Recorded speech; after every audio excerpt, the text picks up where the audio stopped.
Buddy that you're here. Thank you for that wonderful singing. Maraming salamat po for honoring the Lord today. And I'm glad to see you. Magandang umaga po sa inyo lahat. Morning everybody. Good morning po. Morning!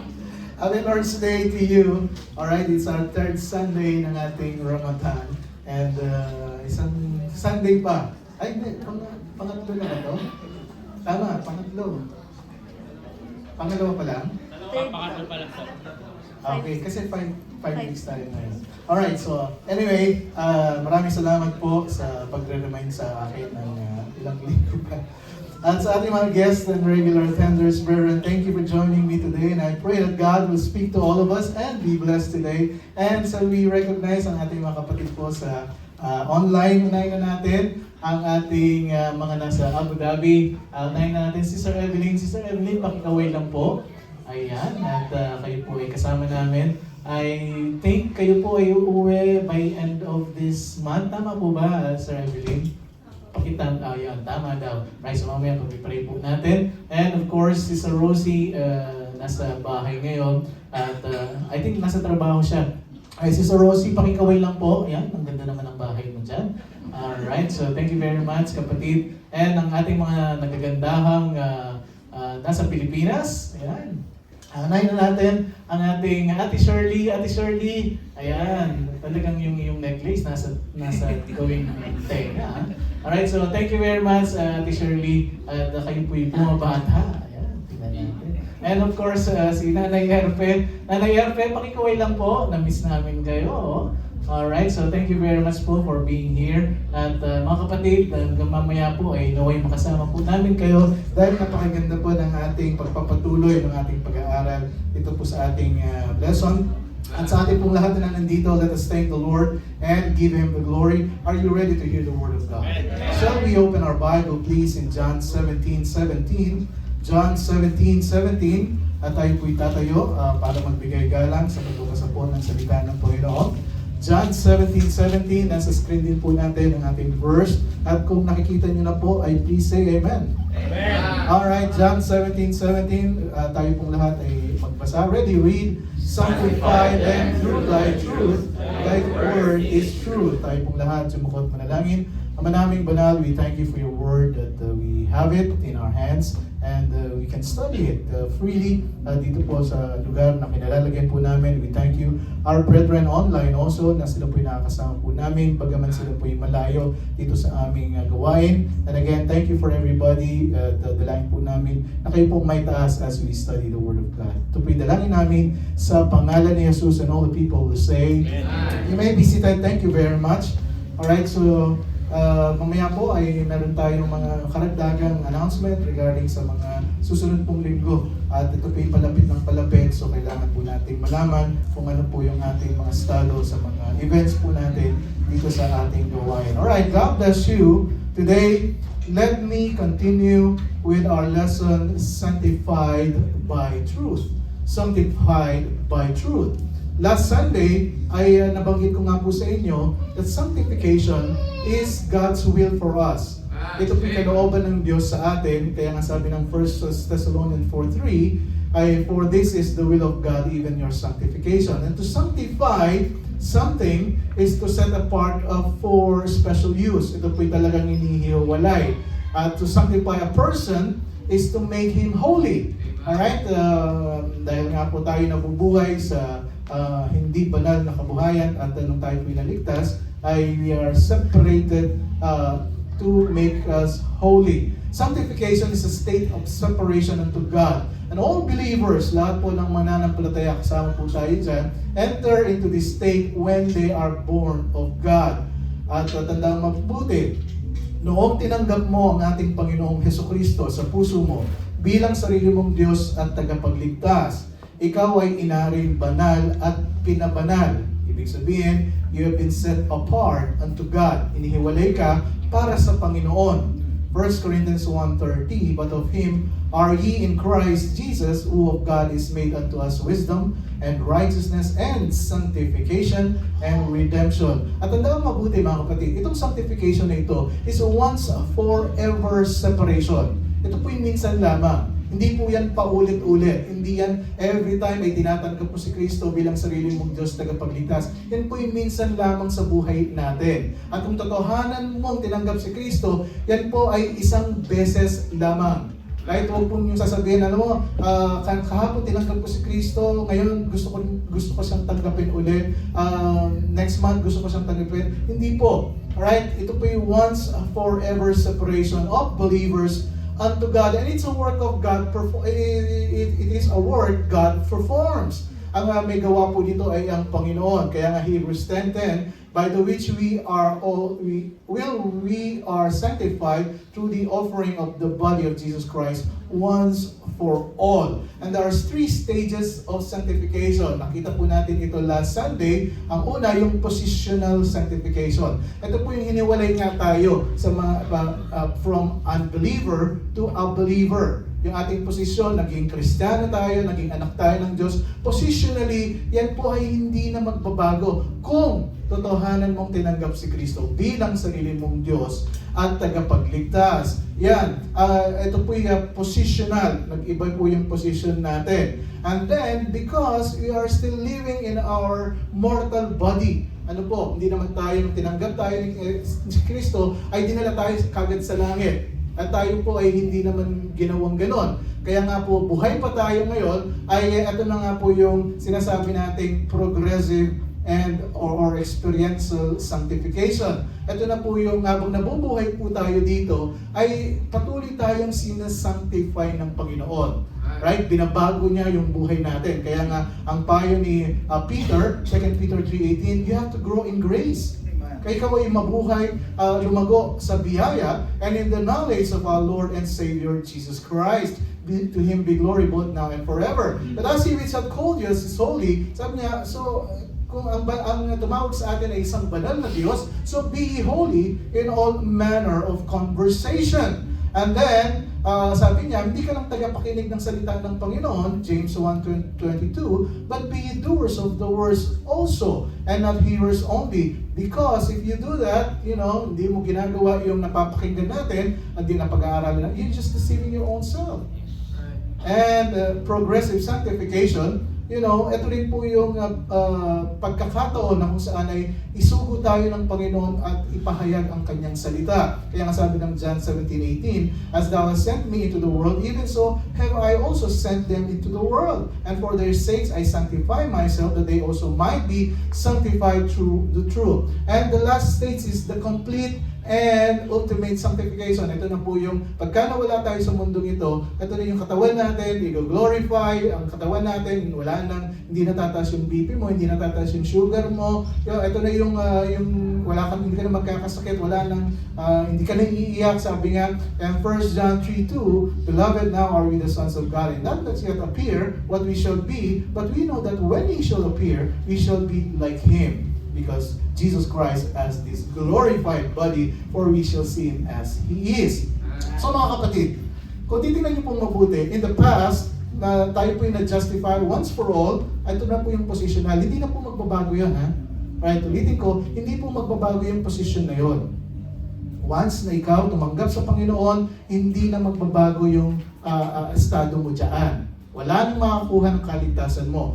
And again, in the present, God guide us to maturity. Ito na po yung progressively ay tayo po'y nabubuhay sa mundong ito. Tayo po'y lumalago at tayo po'y binabago ng Panginoon. In the future, of course, that's a permanent and ultimate sanctification. Ito na po yung glorification. Now, at present, God desires us to practically experience our separation unto God. Gusto niyang maranasan natin na tayo po ay sanctified, separated unto God. That's why it is called progressive holiness. Ang tawag nga sa atin dito, we are work in progress. Yan, very familiar sa atin yan. We are transformed by truth. And may I also take note on this. You are not living a sanctified life today because you want to be saved. Mali. Alright? You are living a sanctified life today, holy life, separated life, because you are saved already. Okay, kailangan maintindihan po natin yan. Kaya sabi ng John 17:14, ito yung ating panalangin ng ating Panginoon, have given them your word. Sabi ng ating Panginoong Jesucristo, kausap niya ang ating Ama sa Langit, I have given them thy word, and the world hath hated them, because they are not of the world, even as I am not of the world. And I pray that thou shouldest take them out of the world. Ang panalangin ko ay, huwag nyo naman silang kunin at, mawala na sa mundong ito at gusto pumunta na ng langit. Sino bang gustong pumunta na ng langit ngayong araw na to? O, di ba? Wala naman gusto, pero ligtas kayo, tapos ayaw nyo pumunta ng langit. But anyway, sabi ng panalangin, I pray not that thou shouldest take them out of the world, but thou shouldest keep them from the evil. Habang sila'y nabubuhay sa mundong ito, Panginoon, sabi niya, I keep them from the evil. They are not of the world, even as I am not of the world. Yes, sanctify them through thy truth. Thy word is truth. Sabi niya, kailangan sila po i-keep mo sa katotohanan dahil ang iyong salita ay ang katotohanan. Mga kapatid, now, to help us through, to progressively sanctified in this world, we will be needing truth. Tayo mabuhay ng isang banal na buhay, ay kailangan natin ng katotohanan.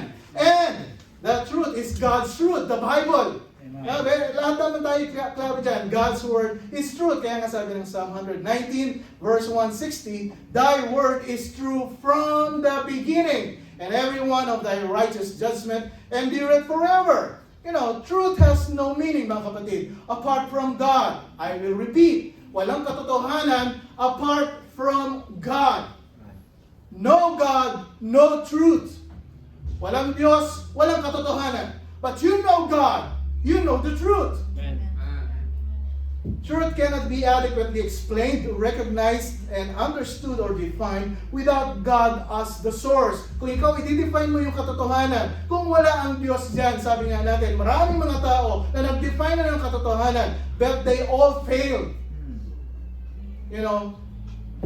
If you don't believe that, trying defining truth without reference to God, see how quickly all such definition fail. The moment you begin to ponder the essence of truth, you are brought face to face with the requirement of universal, absolute, the external reality of God, na merong tunay na Diyos. And the whole concept of truth instantly becomes nonsense as soon as you attempt to remove the truth, the thought of God from your mind. Lalo na kung inaalis mo lagi ang Panginoon sa iyong isip. Because God is truth and God's word is truth. Kaya nga sabi ng Romans 1:21, ito po yung relentless decline of human ideas na kung saan ay si Pablo sinasabi niya sa mga Roma, because that when they knew God, they glorified Him not as God.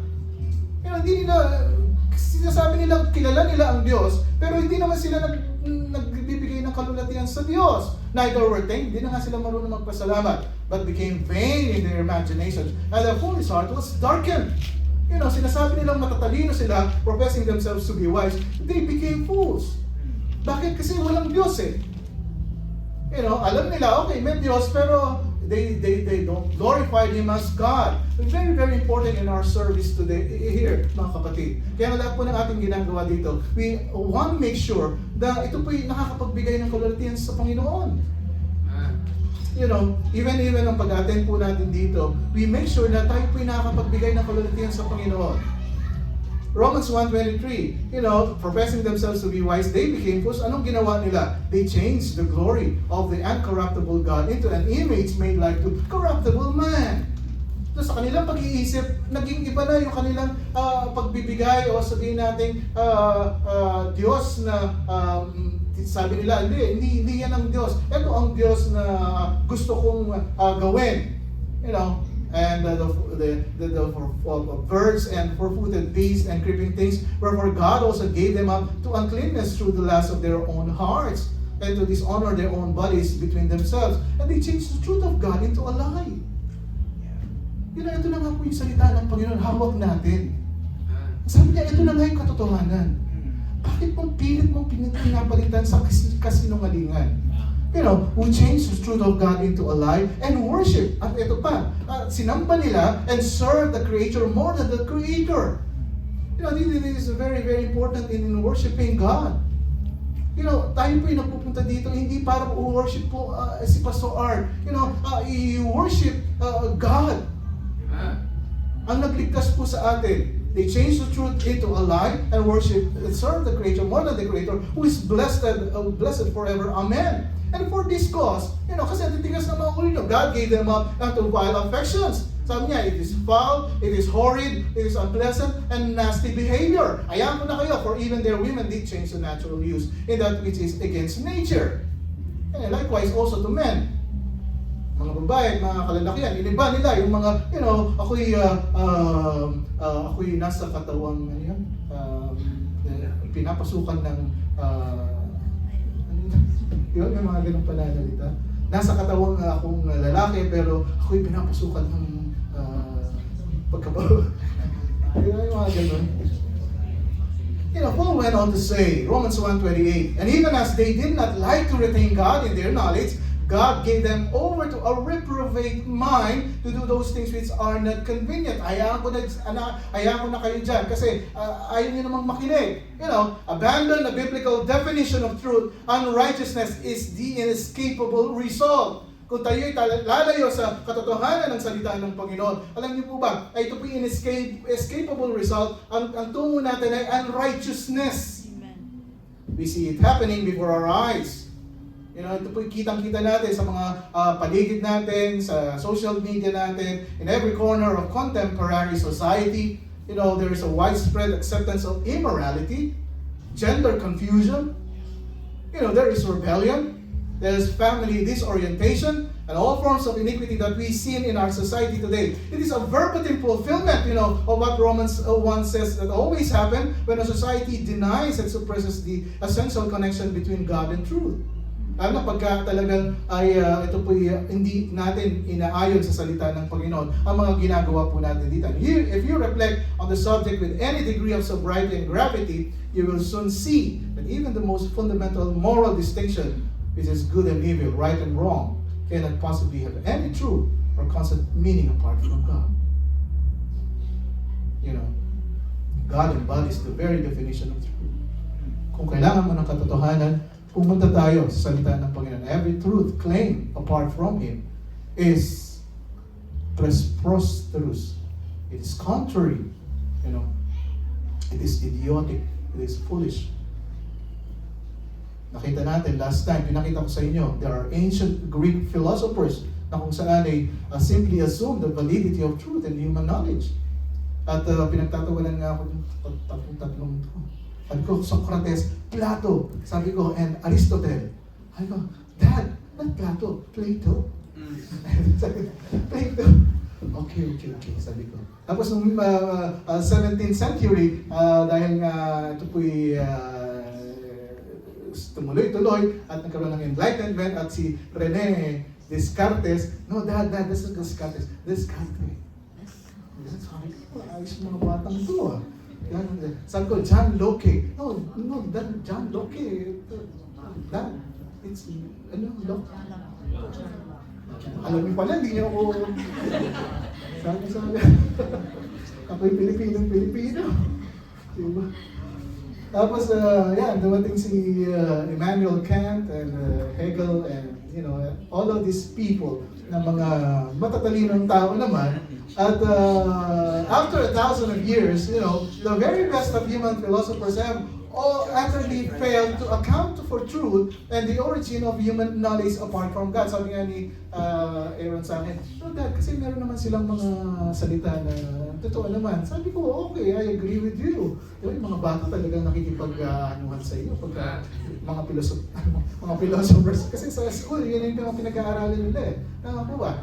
Pero of course, sabi ko sa akin, just be careful, and be aware about yung mga philosophies po nila.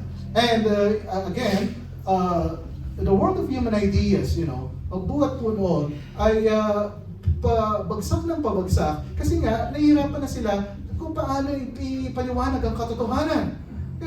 Unfortunately, instead of acknowledging what truth demands and yielding to the necessity of belief in God of truth, contemporary Western thought has devised ways to rid human philosophy of any coherent notion of truth altogether. Ayan na natin si Plato ngayon. Ayan na natin yung mga philosophies niya and everything. The concept of truth is therefore under heavy attack. Dahil nagugulat na sila, ano ba talagang tama, ano ba ang totoo. That even people today, ang sabi nila, ano ba talaga ang totoo?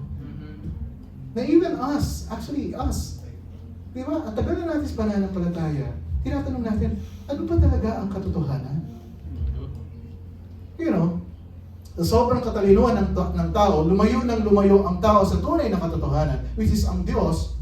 Kaya ang sabi nila, professing themselves to be wise, they became fools. You know, kasi lumayo sa ating Panginoon. Kaya ano nangyayari ngayon? Ano na yung kamangmangan? Eh, nasabi nga ng Ephesians 5:18, be not drunk with wine wherein is excess, but be filled with the Spirit. Sabi niya kasi, ikaw ay nalalasing na sa katalinuhan, nalalasing ka na sa filosofiya ng mundong ito. At ang sabi ng Biblia, iyan ay sumusobra pa, be filled with the Spirit. Truly, the goal of human philosophy used to be truth without God. Ngayon, ang nangyayari, you know, personal spirituality in which everyone is free to create his or her own God. Wala nang katotohanan, you know, and I can create my own God. Very, very dangerous. You know, ngayon ang nangyayari, personal gods pose no threat to sinful self-will. Sino mag-uusga sa akin? They make no demands on anyone else. Anong sabi ng John 3:19? And this is the condemnation, that light is come into the world, and men love darkness rather than light, because their deeds were evil. For everyone that doeth evil hated the light, neither cometh to the light, lest his deeds should be removed. But he that doeth truth, sabi niya, yung gumagawa ng katotohanan, cometh to the light. Sabi niya, kung katotohanan, tinatayuan mo yung katotohanan ng salita ng Panginoon. Alam mo, hindi ka matatakot sa liwanag. That his deeds may be made manifest, and how they are wrought in God. The truth is very clear, you know. It reveals and condemns sin. You know, John 3:20, for everyone that doeth evil hated the light. The war against truth is nothing new, mga kapatid. Hindi siya nagsimula ng ancient Greek philosophers. Hindi po siya nagsimula ng 17th century, not even today. You know, the war against truth is nothing new. Dahil noong una pa lamang, si Eva, di ba, nakausap niya yung serpent, ang sabi niya, has God said? Has God said? Noon pa lang, tinitwist na niya yung katotohanan. You know, has God said? A relentless battle has raged ever since. You know, ngayon, may battle between truth and falsehood. Hindi mo na nga alam kung ano bang totoo, ano pa yung hindi tama. You know, good and evil, light and darkness, assurance and doubt. You know, noon pa man ay talagang tinitira ng kalaban ang katotohanan ng salita ng Panginoon. Now, we hear a lot about sanctifying work in our lives through His Word. And what we are doing now is this. The question is, what does that process look like? Ang isang taong tumatayo, sanctified by truth, ano ba ang itsura nito? How do you know if the living truth of Scripture is actually at work in our lives? Paano mo makikita na yung katotohanan ng salita ng Panginoon ay kumikilos sa ating buhay? How do you know that God's Word has actually taken root in your life? Paano mo malalaman na yung salita ng Panginoon ay talagang nagkaugat na at ay talagang tumubo na at yan ay napakatatag? To help you realize your own spiritual growth, mga kapatid, or how God works in our life, I want to highlight the key senses in the process of sanctification with 3 simple words. There are 3 there. Number 1 is cognition. Number 1 is cognition. One of the key senses in the process of sanctification is cognition. Pagka sinabi mong cognition, this is awareness. Aware na aware ka. Hindi ka lang go with the flow. Hindi ka, kasi yung mga family ko, pupunta ng church today, go with the flow. No. Young people, you listen carefully. You are here. You have to understand why you are here. Amen. You have to understand why you are playing your guitar. Not because, wala naman akong gagawin sa bahay, I'll go to the church so I can play my guitar. No. You have to be aware why you're doing this. God's pattern for spiritual growth starts with understanding what the Bible says and what it means. Sa ating paglaro sa ating pananampalataya, para yung sanctification, yung progressive sanctification, ay talagang ito po yung magawa natin. God's pattern for this spiritual growth starts with understanding what the Bible says. Kailangan naintindihan mo kung bakit ka nandito, kung bakit ginagawa natin ito, bakit tayo umaawit sa Panginoon. Bakit ako yung nagsusong leader? Bakit ako moderator ngayon? Bakit ako nagpa-Bible reader? Dapat meron kang cognition. You have this understanding na aware ka sa ginagawa mo. And we always remember this, mga kapatid. The meaning of the scripture is the scripture. Ang ibig sabihin po ng Biblia ay ang Biblia. Sabi nga natin, let the Bible interpret itself. Even me, mga kapatid, the way I deliver to you the message is not my own. Hindi ko po salita itong pinapaliwanag ko sa inyo. It is the Word of God.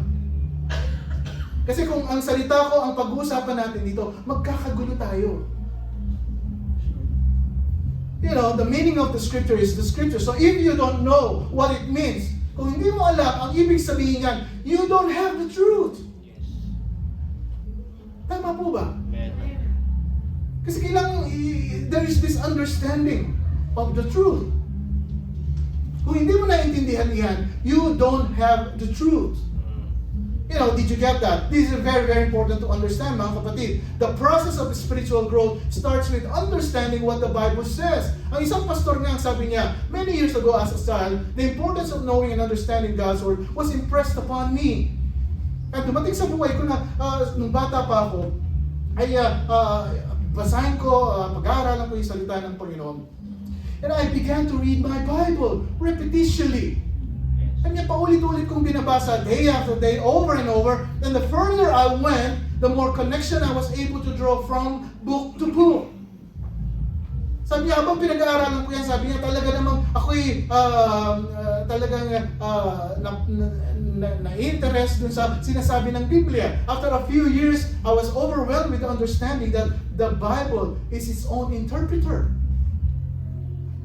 Na nalaman ko na ang Biblia, ang kanyang interpreter, ay ang Bible din. And you can see that conviction, sabi niya. Kasi nga po, naging pastor siya, born out of my teaching to this day. True sanctification begins with the renewing of your mind. Not conforming to this world. Mga kapatid, I will repeat. True sanctification begins with the renewing of your mind. Kaya nga sabi ng isang verse, not conforming to this world, but transformed by the renewing of your mind. You must know the truth. Kapatid, I will repeat. Kailangan mong malaman ang katotohanan. Plain and simple. Pagka wala tayong katotohanan, nagugulan tayo, di po ba? Yes. Right. Gulong-gulo tayo dahil wala tayong katotohanan. Beloved brethren, there is no premium on ignorance in sanctification. Kung sinasabi mo you're sanctified positionally and now progressively, ay hindi pwedeng dahilan na, hindi ko kasi alam eh. You are not going to get there through some emotional or mystical experience, Kasi alam mo, talaga ako ang aking damdamin ay talagang, the spiritual growth won't happen by strong matches, mga kapatid. Especially with our feelings. Spiritual growth requires the discipline of constantly putting God's truth in your mind. Na talagang everyday, yung katotohanan ng salita ng Panginoon, ay yan po yung kinukuha mo at nilalagay mo sa isip mo. Everyday. Araw-araw. Sabi ko nga po sa inyo, kung ikaw ay nabubuhay sa katotohanan, wala kang dapat ikatakot. Right. Amen.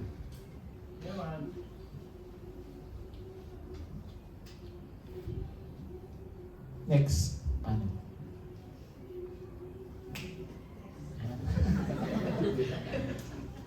Do not confuse childlike faith with childish thinking. Amen. Sabi ng Ephesians 4:14, that we henceforth be no more children, tossed to and fro, and carried about with every kind of doctrine by the sleight of men and cunning craftiness, whereby they lie wait to deceive. You know, ang ating puso talaga, sabi ko nga po sa inyo, ay pwedeng manloko yan. Pero sabi niya, we henceforth be no more children. Hindi na tayo mga bata. You know, don't confuse childlike faith with childish thing. Nung tayo bagong mananampalataya, ang ating pananampalataya, childlike faith. You know, that's fine. Pero kung tayo ay 20 years na sa ating pananampalataya, tayo po ay 30 years na sa ating pananampalataya, at pagkatapos yung thinking natin ay childish, there's something wrong. You know, Paul says to the Corinthian believers, kasi nga may contention between the carnalities, sila nag-aaway-aaway doon sa church. Ang sabi niya, 1 Corinthians 13:11, mga Korinto, sabi ni Pablo, when I was a child, I speak as a child. Nung bata ako, sabi niya, ang pagsasalita, I speak as a child. I understood as a child. Ang pagkakaintindi ko ay parang bata. You know, I thought as a child, even yung aking pag-iisip ay bata.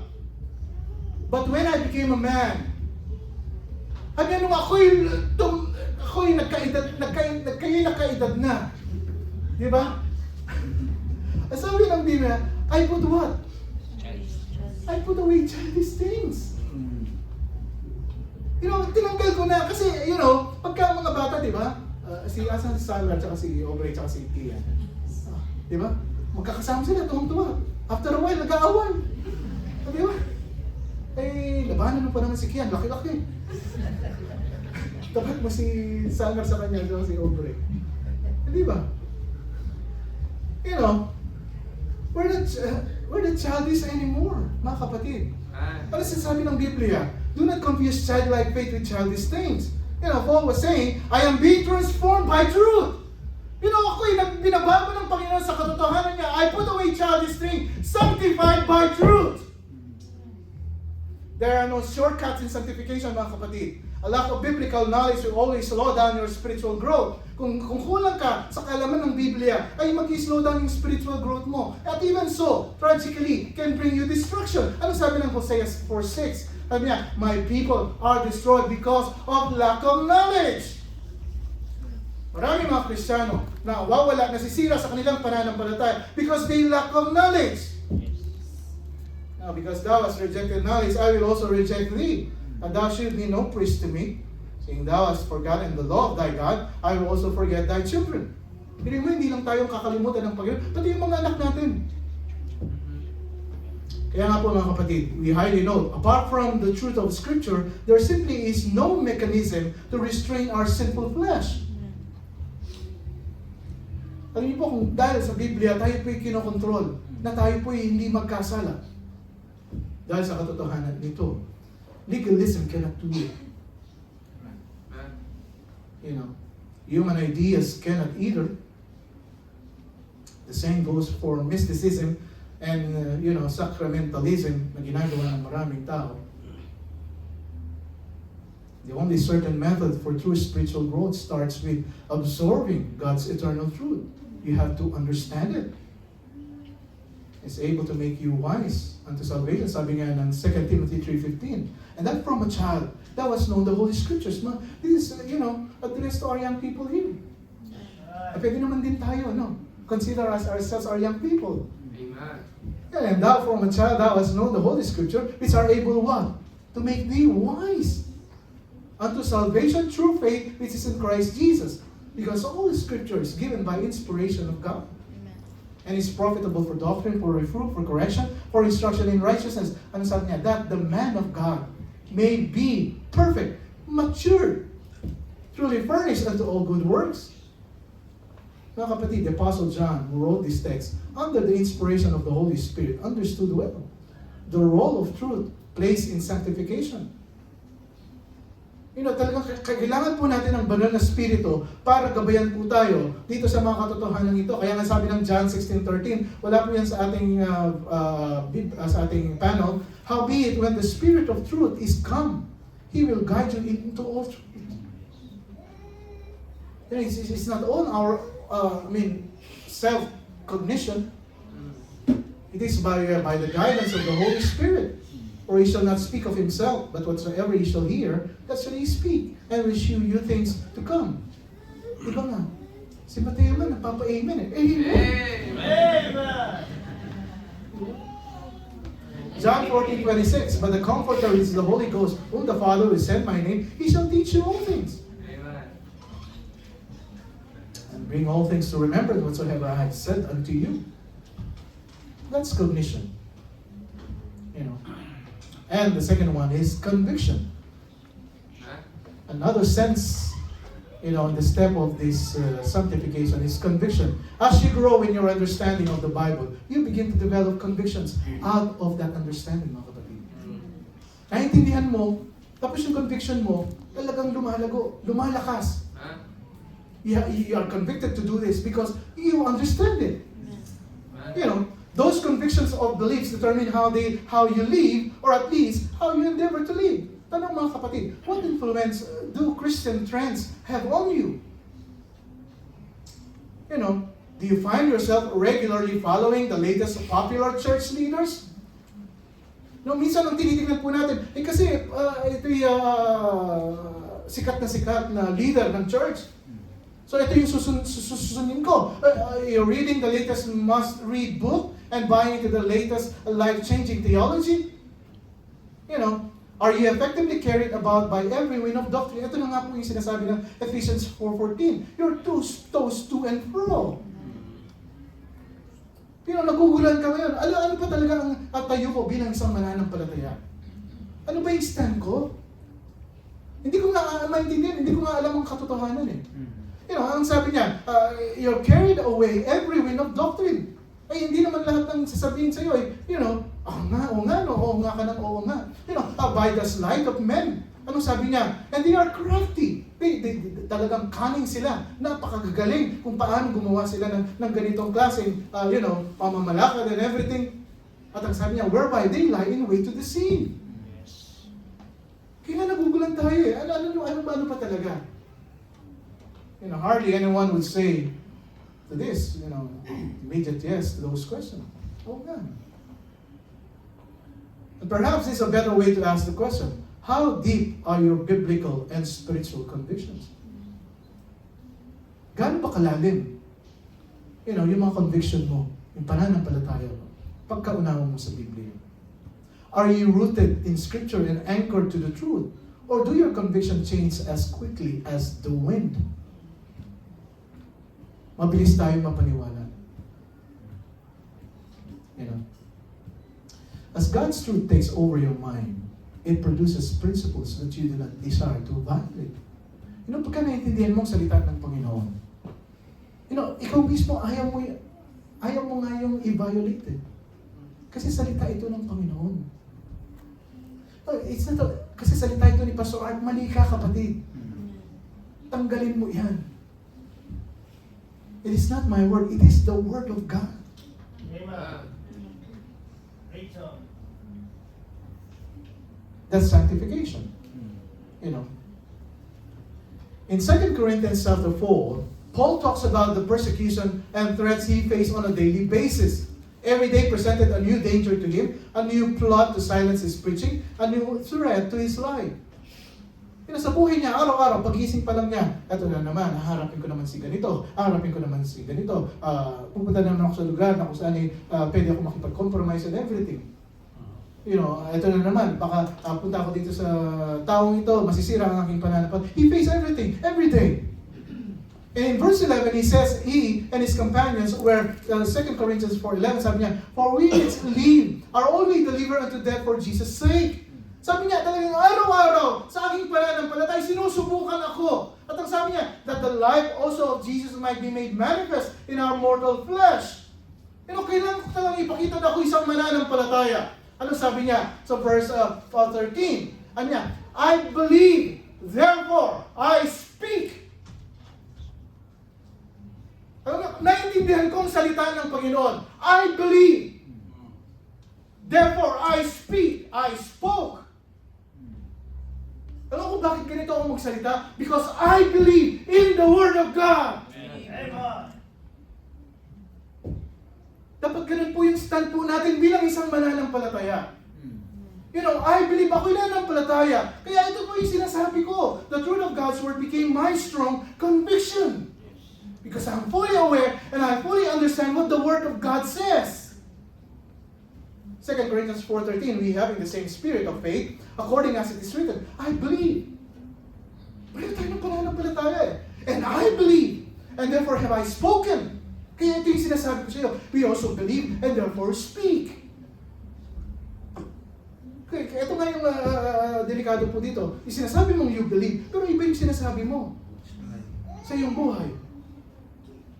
We understand and we are convinced, therefore we speak what we believe. 2 Corinthians 4:14, knowing that He which raised up the Lord, He shall raise up also and shall present us with you. Ano sabi ni Pablo sa mga Korinto? I believe, therefore I speak. That's conviction, mga kapatid. That is conviction. If anybody or anyone would ask you, anong klaseng pananampalataya ang meron ka?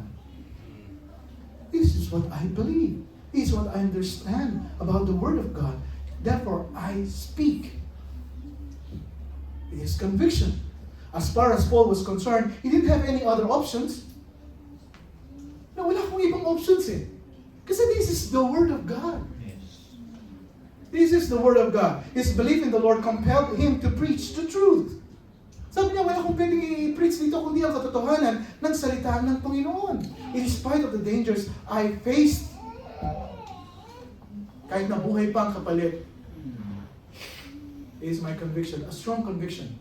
Because I really believe what the Bible says. Sabi nga ni John Bunyan, if nothing will do, unless I make of my conscience a continual butchery and its slaughter shop, sabi niya, ang buhay ko, sige, sabi niya, talagang gawin niyo ng butchery yan, sige, kunin niyo yung aking kamay, yan ay sugatan niyo and everything, unless putting out my own eyes, I commit me the blind to lead me.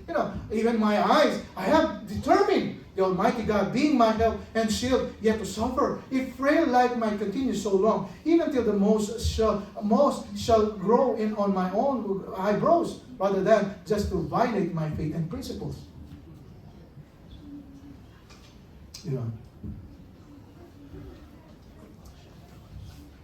You have to really, really learn how to understand the Word of God, mga kapatid. Because dito po talaga manggagaling yung conviction na meron ka. Is that a conviction, from Pastor Art? Never. It is a conviction from the Word of God. When you read the Bible, you're not just trying to know it academically. I will repeat. Hindi po tayo nag-aaral ng salita ng Panginoon dito just to tell people, academically, napag-aralan ko yan ng mabuti. You're studying the Word of God to develop a set of convictions. Tayo nag-aaral dito para tumatag yung conviction mo, yung pagtayo mo sa iyong pananampalataya that will rule your life. Inform your conscience and guide you toward greater Christ-likeness. Mga kapatid, truth brings transformation. Ito nga po yung nagbabago sa atin. It sets the captive free. Kaya nga po tayo ay napapalaya nito. Ano sabi ng John 8:31? Then said Jesus to those Jews which believe on Him, if you continue in my word, then are ye my disciples indeed. At ang sabi niya, you will know the truth, and the truth shall make you free. Malalaman mo ang katotohanan, at ang katotohanan ang magbibigay sa iyo ng kalayaan. For the Word of God is quick and powerful and sharper than any two-edged sword, piercing even to the dividing asunder of soul and spirit, and of the joints and marrow, and is a discerner of the thoughts and intents of the heart. Acts 7:38. This is he that preached in the church in the wilderness with the angel which spake to him, and at Mount Sinai, and with our fathers who received the lively oracles to give unto us. Ito po'y buhay, mga kapatid. Buhay na salita ng Panginoon. And live it forever and ever. 1 Peter 1:23. And Jesus said, it is the Spirit that quickeneth, the flesh that profiteth nothing. The words that I speak unto you, they are spirit and they are life. Of His own will He begat us with the word of truth. that we should be a kind of first fruits of His creation. Mga kapatid, ito po ang talagang nais ng Panginoon sa ating buhay. We say sanctified by truth. You know, you have to really understand kung ano po yung salita ng Panginoon.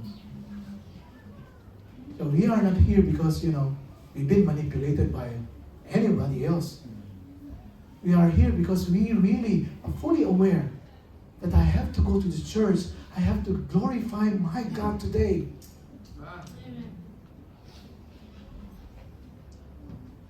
One of the great evidences of having a strong conviction is when you are now walking in it. You're walking in the truth. Tatalakayin natin yan next Sunday. Ito pa isang ebidensya. This strong conviction na meron ka. Paano mo malalaman? Is a great evidence na ipag-aaralan natin next Sunday. Kasi inaantok na kayo. So, kailangan ko ng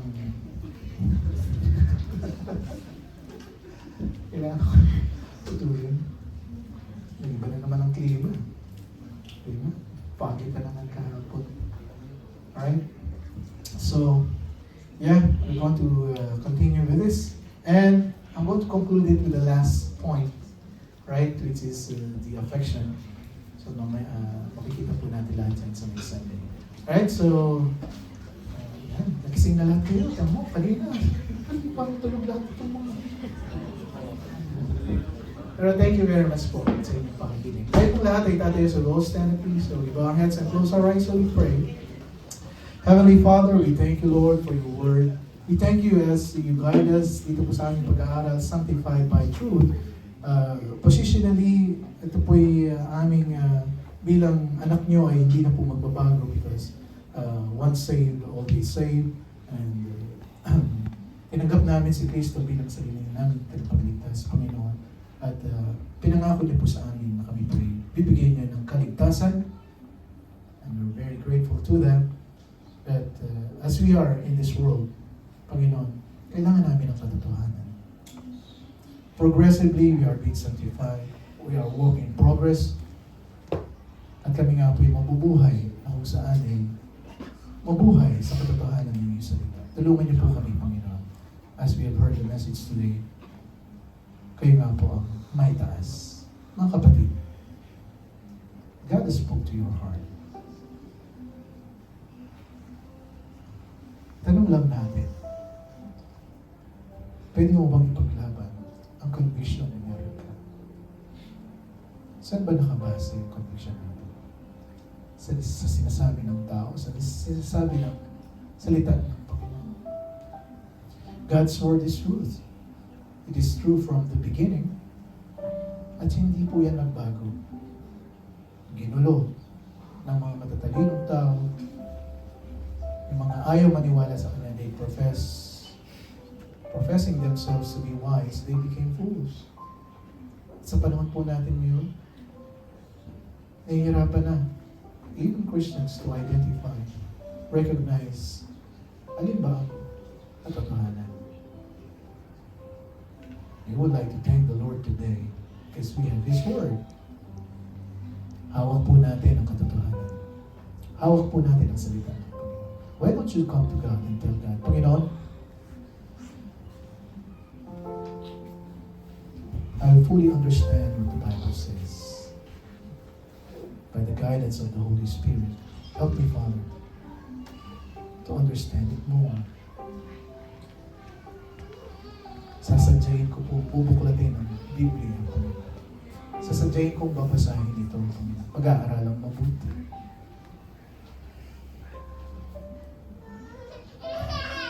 What we believe, we will speak. Nakapagsalita po kami ng katotohanan because we believe in your truth, O Lord. And help us to continue with this life ng salita niyo po ang pinangahawakan po natin. Kapatid, why don't you speak to God? Kausapin mo. It's time for you to talk to God. God is listening. Kausapin mo siya. It's been a while. The whole week round, dahil na natin nakausap na tao. Pero ang Panginoon, hindi natin kinakausap. Speak to God. Kausapin mo siya ngayon.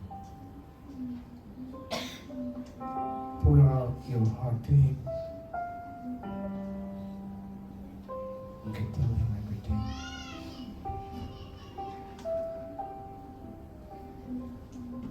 Tell Him, patatagin niyo po ang aking pananampalataya sa katotohanan ng salita.